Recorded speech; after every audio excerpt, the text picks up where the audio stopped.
Is your snowblower not throwing as far as you'd like it to? Or are you hitting that heavy wet snow at the end of your driveway and the snow's just falling out of the chute? Hey guys and gals, welcome to Garage Gear. I'm JB. We're going to adjust this auger belt tensioner on this Craftsman snowblower in 2 steps. We're going to begin by unplugging the spark plug to prevent any unwanted startups. Next, we're going to remove this belt cover. There's a 3/8 inch bolt on each side. And the cover comes off.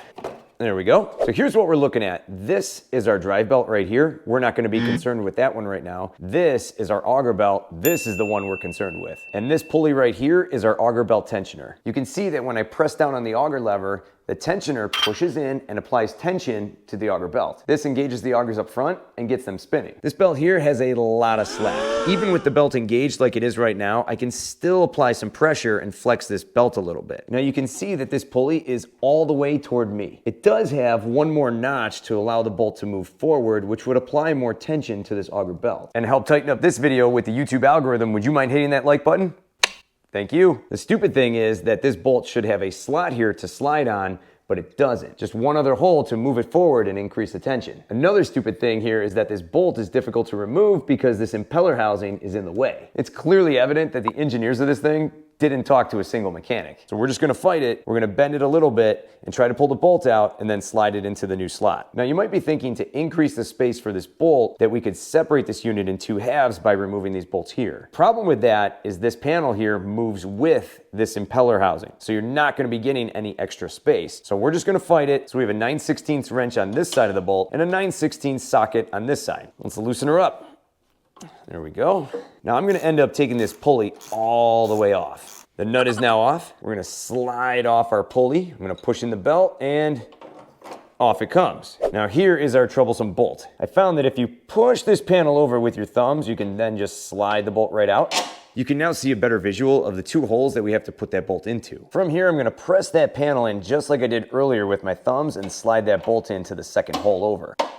And almost. Get in there. Go, go, just go. Come on. Don't make me tell you mutter. 4 hours later.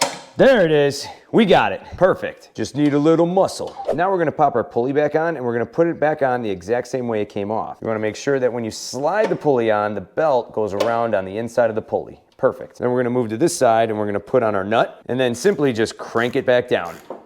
Good. And I can already tell it's applying a little bit more tension here on the belt. Oh yeah, that's a bit more pressure, we can tell already. That's good.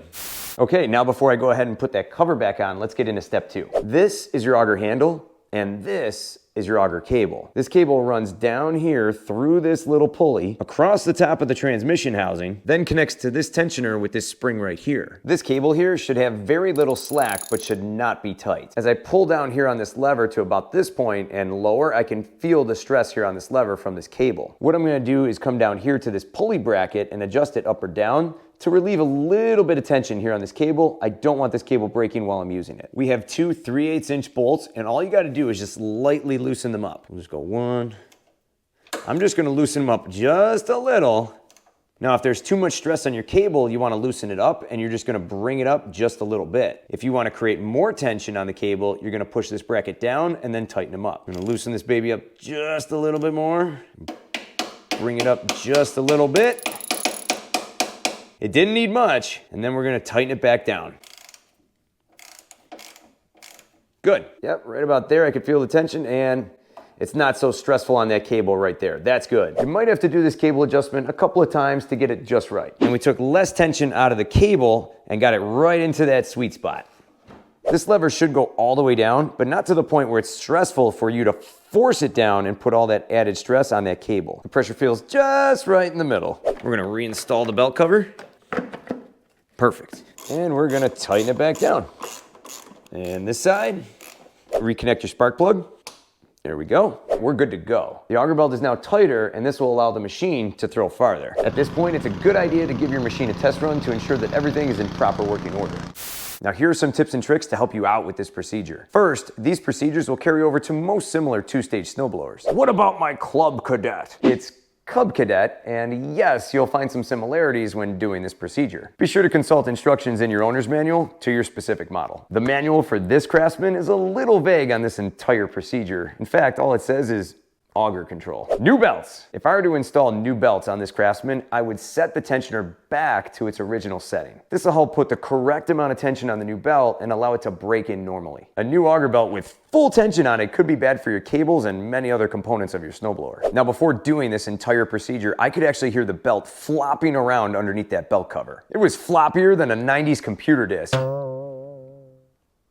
They still sell those? Wow. It's a good idea to check your belts at least once a season. You want to look for any cracks or breaks, and it's a good idea to keep some spares on hand. They're pretty cheap too, and I'll have some belt replacement videos linked down below in the description to help you out. Now, all that flopping around of the belt created a little bit of wear underneath that cover. It's not the most I've ever seen, but it's enough to have some concern. You should check out your belt cover from time to time and see how things are holding up. It's a good idea to clean out that cover with a simple wet paper towel and then wipe it dry. These covers are actually designed, cheaply designed, right, by MTD and act as belt guides instead of MTD putting belt guides on the engine. So as weird as it sounds, it is typical to see wear on these belt covers. I have seen some belt covers with a metal plate inside to help guide the belts. You could probably fabricate your own too. Luckily, they're pretty cheap to replace in case your belts start wearing through. For more cool garage gear content, click or tap the screen right here. Thanks so much for watching, and I'll see you in the garage.